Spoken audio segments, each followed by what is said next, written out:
Hello everyone, and welcome to another episode of the Wise Decision Maker Show, where we help you make the wisest and most profitable decisions. I'm Dr. Gleb Tsipursky, the CEO of Disaster Avoidance Experts, the consulting firm on the future of work that sponsors this show. Today we'll talk about Elon Musk's return to office diktat, his authoritarian order for everyone at Tesla and SpaceX to return to the office. This is, of course, a form of authoritarianism. Now, he's the founder of SpaceX, and he is the CEO of both companies, Tesla and SpaceX, and he has the ability to do so. But is this a wise idea to have that authoritarian attitude toward returning to the office? So this demand for all staff to return to the office full-time, not even hybrid work, not even 3 days a week, but full-time, 40 hours plus, he says that you need to return to the office full-time or you go work somewhere else. Well, I'm here to tell you that authoritarianism will backfire. It'll hurt productivity, it will hurt engagement, it'll hurt innovation, it'll hurt retention and recruitment at Tesla. Really, really important things if you're running an innovation-based company like Tesla is, and of course manufacturing, high-tech manufacturing, right? Well, let's think about what's going on. So Musk said that, hey, staff only pretend to work from home, that they're not productive, essentially, is what he said, and I'm quoting here. They pretend to work. And he said that they're phoning it in. So he is making those claims. Well, extensive research of all sorts shows that he's simply wrong, factually completely wrong.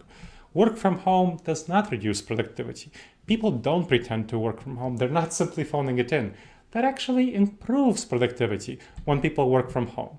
There's a wide variety of studies. So surveys extensively show that people report being more productive from home. 75% of people on surveys like Gallup, Harvard Business School, report equal or higher productivity in working from home.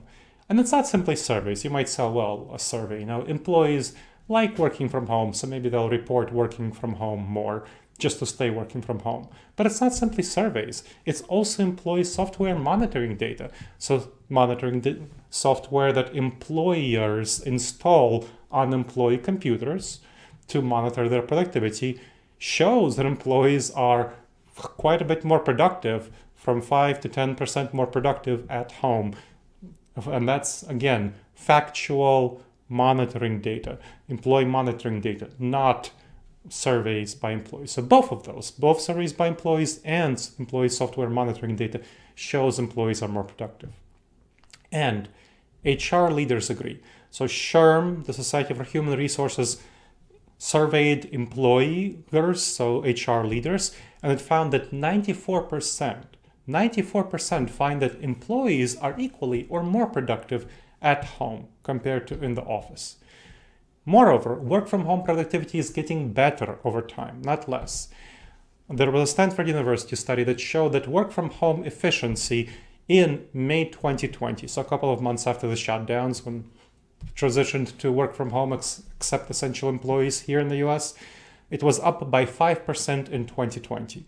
So work from home improved productivity by 5% in 2020. So work from home employees were 5% more productive.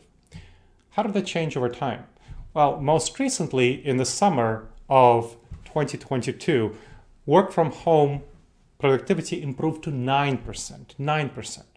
Why did it improve from 5% in 2020, in May 2020, to 9% in the summer of 2022? Simply because we got better at working from home. We know how to do it more.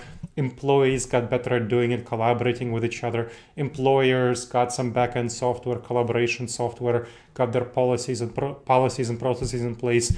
Managers know how to manage better from home, workers from home. So we're better at working from home. And you know what? It's not surprising, right? If you're working from home, you don't need to do the commute. And that commute takes over an hour, counting driving and transition time, putting on clothes, makeup, all that stuff, and getting back home, setting up yourself in the office and then doing all of that in reverse. It's over an hour per day. And we have quite a bit of research that employees are willing to put some of that time from that unpaid labor into their work. Over a third of that time, they're willing to put into their workday.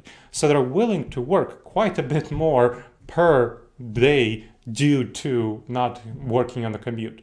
And so that's, if you think about that, that's over an hour per day. That's over a third of their time. That's at least 20 minutes. That's going to add up to over an hour per week. And over an hour per week, that's, if you think about it, that's 1 hour per week out of 40 hours. That's going to be already 2.5% improvement in productivity, right? Over 2.5% improvement in productivity. Now, there's an additional boost in productivity that comes from focus time. People are able to focus when they're working from home in a way that they can't in the office when there's so many interruptions, especially from many employees who are working in a cubicle without private offices or even in open offices, right? There's a lot of interruptions, people are less focused. So that is a problem. So people are able to be more productive. Another component of productivity comes from that focus time. And an additional component of productivity comes from energy levels and flexibility, that people are able to work when their energy levels are higher. Different people, some people are the night owls, some people are morning birds, so they can work better in the morning. Some people, at 5 a.m. Some people work best at 7 p.m. And the traditional 9 to 5 doesn't fit their needs. But if they can work in flexible hours and various times, they're able to work more productively. All of that adds up to 9% more productivity by the summer of 2022.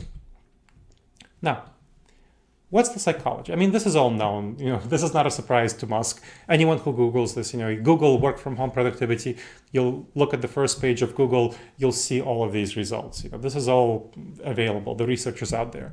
So why is Musk saying this stuff, which is really made up and really not true? What's the psychology behind it? It's the gut intuition. He feels it should be true. He feels that if employees are visible, they'll be working harder. And that's what he feels. And unfortunately, many other managers feel this way. They feel that employees who are managed, surveilled, if you see them, they will work harder. Unfortunately, that's not how it works. And it's actually the opposite of what happens with employees. There's a cognitive bias, a dangerous judgment error, a mental blind spot called the illusion of control. It's our predisposition, our tendency to overestimate the extent to which we control external events, including other people. This bias leads more authoritarian managers, executives to assume that if you see people, if they're in the office and visible, that means that they're productive. Well, that's not the case. In the office, actually, employees work less than the full 8 hours. In fact, they only work 36 to 39% of their time when they're in the office. The rest of their time, they're doing other stuff, checking social media, reading news websites, talking to colleagues about non-work stuff, making non-work calls, even looking for other jobs, as I'm sure many people at Tesla and SpaceX are. And Musk's return to office mandate will also harm innovation. Why is that? Well, his desire for control goes against productivity, engagement, innovation, and the desire for autonomy. And here's why. People work best through intrinsic innovation. And that intrinsic motivation, and then intrinsic motivation comes from autonomy. So people want to be autonomous and control their work. And that components of autonomy include flexibility of where to work and when to work and how to work.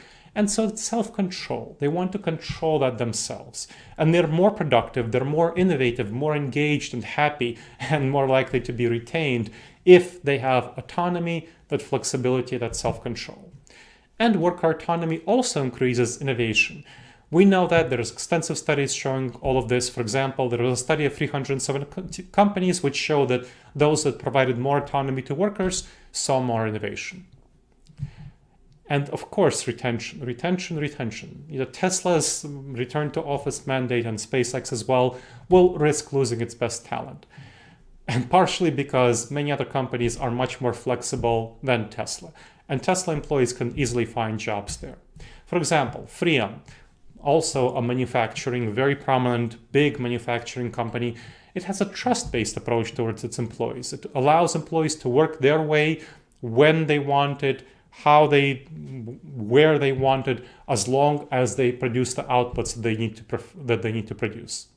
Similarly, Applied Materials, which is a Fortune 200 high-tech manufacturing company, which is one of my clients, it has an excellence from anywhere approach. So a team-led model. It has a team-led model where the team leads in collaboration with their team members decide on what works best for their team. So that is a very effective model. Another one of my clients is the University of Southern California Information Sciences Institute, ISI. It adopts research-driven approaches based to make hybrid work more flexible for its members and remote work. So it allows all forms of hybrid work, remote work, and the STEAM-led modality similarly, but maximizes staff autonomy, which is especially important for the kind of researchers at ISI who are really driven by innovation. And you remember that study on companies of innovation where maximizing autonomy maximized innovation. So we know that workers will quit in higher numbers, no question about it, if made to return to the office full-time. We have surveys showing that 40% of workers would look for new jobs if forced to come in. As a result, quit rates at Tesla will undoubtedly increase. And we have that from other peer-reviewed research. For example, there was a research study on a company called Trip.com in Singapore, which allowed some workers to work in a hybrid modality, coming into the office sometimes, and others to work in a full-time modality, the same sort of workers, the same roles, software engineers, marketing staff, and financial staff. And it found that retention improved by 35% in the hybrid workers versus the office-based workers. So definitely the quit rates at Tesla and SpaceX will increase. And we see that Musk's back-to-office ultimatum already faces pushback in Germany, which has Tesla's first ever worker union. And I can tell you, I'm very confident, and you should be as well, that Musk's illusion of control will result in serious losses of talent to Tesla and gains for its rivals. And that's what I wanted to share with you about Elon Musk's authoritarianism about returning to the workplace. I hope this episode of the Wise Decision Maker Show has been beneficial to you. Please make sure that you subscribe to the show on whatever venue you checked it out, whether it's on YouTube for the video cast or on Amazon or Apple iTunes for the podcast version. Much more information in the show notes. And please leave a review. That would be extremely helpful for other people to discover the show. And I love to know what you think and improve the show based on your recommendations. Keeping that in mind, please email me with your feedback. My email is gleb@disasteravoidanceexperts.com. Again, gleb@disasteravoidanceexperts.com. And I look forward to seeing you on the next episode of the Wise Decision Maker Show. In the meantime, the wisest and most profitable decisions to you, my friends.